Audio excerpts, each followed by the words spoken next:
वय वाढू लागले की अनेकदा पायातील ताकद कमी होते, सांधेदुखी सुरू होते आणि दैनंदिन कामे करताना थकवा जाणू लागतो.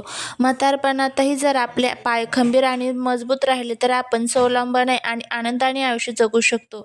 आपल्या सनातन संस्कृतीत श्री गुरु दत्तात्रेयांना सिद्ध आणि आरोग्याचे अधिष्ठाता मानले गेले आहे. श्री गुरु दत्तात्रेय हे केवळ अध्यात्माचे नव्हे तर निसर्गोपचार, वनस्पतिशास्त्र आणि मानवी आरोग्याचे महाज्ञान देणारे परमदैवत आहेत. त्यांच्या विविध ग्रंथांमध्ये आणि शिकवणीत मानवी शरीराला देवाचे मंदिर मानले गेले आहे. गुरुदेव दत्तात्रेयांच्या मते जर आपण आपल्या शरीराची योग्य काळजी घेतली आणि निसर्गाने दिलेल्या सात्विक अन्नाचा योग्य वापर केला तर म्हातारपणातही आपल्या शरीरातील आणि पायातील ताकद एखाद्या तरुणासारखी अबाधित राहू शकते. गुरुदेवांनी आपल्या शिकवणीतून नेहमी स्पष्ट केले आहे की औषधांपेक्षा योग्य आहार हाच उत्तम आजार निवारक असतो. जेव्हा आपण निसर्गाशी जुळवून घेतो आणि सात्विक पदार्थांचे सेवन करतो तेव्हा शरीरातील वात, पित्त आणि कफ हे तिन्ही दोष संतुलित राहतात. म्हातारपणात प्रामुख्याने वात दोष वाढल्यामुळे पायांचे स्नायू कमकुवत होतात आणि हाडे ठिसूळ होतात. श्री गुरु दत्तात्रेय म्हणतात, जर तुम्ही तुमच्या रोजच्या आहारात निसर्गातील काही ठराविक 10 सात्विक आणि ऊर्जादायी पदार्थांचा समावेश केला तर वयाच्या 80व्या वर्षीही तुमच्या पायात जबरदस्त ताकद राहील. तुम्हाला कोणाचीही आधाराची गरज भासणार नाही आणि तुमचे आयुष्य निरामय होईल. चला तर मग जाणून घेऊया गुरुदेवांच्या आशीर्वादाने आणि निसर्गाच्या नियमानुसार आपल्या पायांना आणि शरीराला पोलादी ताकद देणारे हे 10 अद्भुत पदार्थ कोणते आहेत आणि ते कशा पद्धतीने खायचे आहेत. व्हिडिओ जर आवडला तर व्हिडिओला लाईक करा, चॅनलवरती नवीन असाल तर चॅनलला सबस्क्राईब करा आणि कमेंटमध्ये श्री गुरुदेव दत्त लिहायला अजिबात विसरू नका. पहिले 3 मुख्य पदार्थ हे हाडे आणि स्नायूंच्या ताकदीसाठी आहे, ज्यामध्ये पहिला पदार्थ आहे काळे तीळ. गुरु दत्तात्रेयांच्या आरोग्यविषयक उल्लेखांमध्ये आणि आयुर्वेदात तिळाला अत्यंत उच्च स्थान दिले गेले आहे. काळ्या तिळामध्ये कॅल्शियम आणि लोहाचा साठा भरपूर असतो. म्हातारपणात हाडे ठिसूळ होणे आणि पायात गोळे येणे यावर काळे तीळ उत्तम उपाय आहेत. रोज सकाळी 1 चमचा काळे तीळ चांगले चावून खाणे किंवा कोमट पाण्यासोबत घेणे अत्यंत फायदेशीर ठरते. गुरुदेवांच्या शिकवणीनुसार काळ्या तिळाच्या सेवनाने शरीरातील वात कमी होतो आणि पायांच्या सांध्यांना नैसर्गिक तेलकटपणा मिळतो, ज्यामुळे चालताना पायात येणारा त्रास कायमचा थांबतो. दुसरा पदार्थ आहे देशी गाईचे तूप. श्री गुरु दत्तात्रेय यांच्या ग्रंथांमध्ये गाईच्या तुपाला अमृत उपमा दिली गेली आहे. शुद्ध गाईचे तूप शरीरातील सांध्यांचे घर्षण कमी करते आणि स्नायूंना ताकद देते. म्हातारपणात रोज 1 ते 2 चमचे देशी गाईचे तूप गरम दुधात किंवा भातात मिसळून खाल्ल्याने पायांच्या शिरा मजबूत होतात. श्री गुरु दत्तात्रेय सांगतात की तुपातील ओलावा आणि सात्विकता आपल्या मज्जासंस्थेला निरोगी ठेवते, ज्यामुळे म्हातारपणातही पाय थरथरत नाहीत आणि चालण्यातील स्थिरता कायम राहते. तिसरा पदार्थ आहे सुखे खजूर आणि खारीक. बघा, त्याचबरोबर दूध. खारक हे ऊर्जेचे उगमस्थान मानले जाते. श्री गुरु दत्तात्रेयांनी नैसर्गिक फळे आणि सुक्या मेव्यांच्या सात्विक आहारावर विशेष भर दिला आहे. 2 ते 3 खारीक रात्री दुधात उकळून ते दूध प्यायल्याने आणि बारीक चावून खाल्ल्याने शरीराला अमर्यादित ताकद मिळते. यामुळे रक्ताभिसरण सुधारते आणि पायातील थकवा पूर्णपणे निघून जातो. ज्या वृद्धांना जास्त वेळ उभे राहता येत नाही त्यांनी हा प्रयोग नक्की करावा. आता बघा, पदार्थ 4, 5 आणि 6 जे आहे तर ते वातदोष नियंत्रण आणि स्नायूंची ताकद वाढवण्यासाठी आहे. त्यातला चौथा पदार्थ आहे शेवग्याच्या शेंगा आणि पाणी.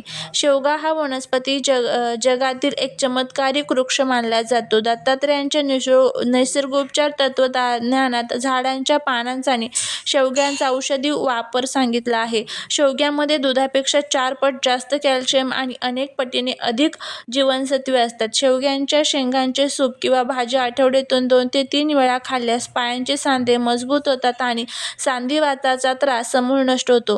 गुरुदेवांच्या मतानुसार निसर्गातील या मोफत औषधाचा वापर केल्यास म्हातारपणातील हाडांची दुखणी दूर पळतात. 5वा पदार्थ आहे मेथीदाणे. म्हातारपणात आणि पायातील ताकद जाण्याचे मुख्य कारण म्हणजे वात. मेथीदाणे हे वाताचे नाश करणारे सर्वोत्तम औषध मानले जाते. रात्री 1 चमचा मेथीदाणे पाण्यात भिजवून ठेवावेत आणि सकाळी ते पाणी पिऊन मेथीदाणे चावून खावेत. गुरु दत्तात्रेयांच्या ग्रंथातील शास्त्रातील उल्लेखानुसार मेथीच्या नियमित सेवनाने शरीरातील सर्व विषारी घटक बाहेर पडतात, रक्तातील साखरेचे प्रमाण नियंत्रणात राहते आणि पायातील स्नायूंचे लचकणे किंवा दुखणे थांबते. 6वा पदार्थ आहे गूळ आणि चणे. भाजलेले चणे आणि नैसर्गिक गूळ याचे एकत्र सेवन करणे म्हणजे शरीराला लोह आणि प्रथिनांचा खजिना देणे होय. दुपारी किंवा संध्याकाळी वेळी 1 मूठ भाजलेले चणे आणि थोडासा गूळ खाल्ल्याने शरीरातील हिमोग्लोबिनचे प्रमाण वाढते. गुरुदेव दत्तात्रेयांच्या शिकवणीत सांधे आणि सहज उपलब्ध होणारे अन्न हेच सर्वात मोठे बलवर्धक मानले गेले आहे. गूळ चण्यांमुळे रक्ताची कमतरता दूर होऊन पायांना त्वरित आराम मिळतो. पदार्थ 7, 8 आणि 9 हा चयापचय आणि मानसिक शारीरिक बल देण्यासाठी आहे. 7वा पदार्थ आहे तो म्हणजे बदाम आणि अक्रोड. रात्री 4 ते 5 बदाम आणि 2 अक्रोड पाण्यात भिजवून ठेवावेत आणि सकाळी त्याची साल काढून ते खावेत. बदाम आणि अक्रोड आपल्या मज्जासंस्थेला आणि मेंदूला ताकद देतात. गुरु दत्तात्रेयांच्या आरोग्य सूत्रानुसार शरीराचे संतुलन मेंदूद्वारे राखले जाते. जेव्हा मेंदू आणि मज्जासंस्था निरोगी असते तेव्हा पायांवरचे नियंत्रण सुटत नाही आणि म्हातारपणात पाय अचानक लटलटणे बंद होते. 8वा पदार्थ आहे नाचणी. नाचणी हा धान्यातील राजा मानला जातो. यामध्ये भरपूर प्रमाणात कॅल्शियम आणि फायबर असते. नाचणीची भाकरी किंवा दलिया खाल्ल्याने हाडे लोखंडासारखी दणकट होतात. गुरुदेवांनी आपल्या उपदेशात स्थानिक आणि पारंपरिक तृणधान्यांचे महत्त्व अधोरेखित केले आहे. म्हातारपणात गव्हाऐवजी नाचणीच्या भाकरीचा आहारात समावेश केल्यास पायातील हाडांची घनता वाढते आणि फ्रॅक्चर होण्याचा धोका कमी होतो. 9वा पदार्थ आहे ते म्हणजे अश्वगंधा आणि दूध. अश्वगंधा ही एक प्राचीन आणि अतिशय शक्तिशाली जडीबुटी आहे. श्री गुरु दत्तात्रेयांच्या सिद्ध परंपरेत अश्वगंध्याला विशेष स्थान आहे कारण ती शरीराला घोड्यासारखी ताकद, चपळता प्रदान करते. रात्री झोपण्यापूर्वी अर्धा चमचा अश्वगंधा पावडर कोमट दुधात मिसळून प्यायल्याने पायांच्या नसांना आणि स्नायूंना प्रचंड ताकद मिळते, गाढ झोप लागते आणि सकाळी उठल्यानंतर पायात कोणतीही कडक वेदना जाणवत नाही. 10वा पदार्थ आणि दत्तात्रेयांच्या जीवनशैली संदर्भात आपण आता बघूया. त्यामध्ये 10वा पदार्थ आहे ताजे ताक आणि जिरे, संदव, मीठ. दुपारी जेवण झाल्यानंतर 1 ग्लास ताज्या गाईच्या ताकात भिजवलेले जिरे आणि संदव, मीठ घालून प्यावे. श्री गुरु दत्तात्रेयांच्या ग्रंथांमध्ये ताकाला पृथ्वीवरील प्राण्यांसाठी अमृत मानले जातात. ताकामुळे पचनक्रिया उत्तम राहते कारण गुरुदेव म्हणतात ज्याचे पचन निरोगी त्याचे सर्व अवयव निरोगी. जेव्हा अन्न व्यवस्थित पचते तेव्हा त्यातून तयार होणारा रस पायाच्या शेवटच्या नसांपर्यंत पोहोचतो आणि पायात कमालीची ताकद निर्माण होते. या 10 पदार्थांसोबतच श्री गुरु दत्तात्रेयांनी निरोगी आयुष्यासाठी काही महत्त्वाच्या सवयी पाळायचा संदेश दिलाय. गुरुदेव म्हणतात रोज सकाळी कोवळ्या उन्हात किमान 10 ते 15 मिनिटे बसा किंवा चाला कारण सूर्यप्रकाश हा हाडांच्या ताकदीसाठी विनामूल्य मिळणारा सर्वात मोठा स्तोत्र आहे. त्यामुळे आपल्याला ह्या सर्व गोष्टी ज्या आहेत तर त्या पाळायच्या आहेत.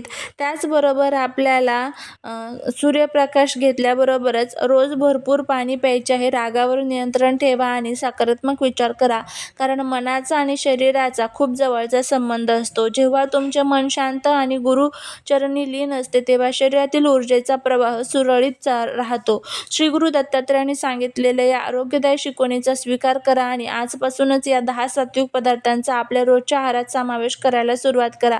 म्हातारपण हा काही आजार नाही तर तो आयुष्याचा एक सुंदर टप्पा आहे. जर तुम्ही या 10 पदार्थांचे नियमपूर्वक सेवन केले तर वयाच्या कोणत्याही टप्प्यावर तुमच्या पायातील ताकद कमी होणार नाही.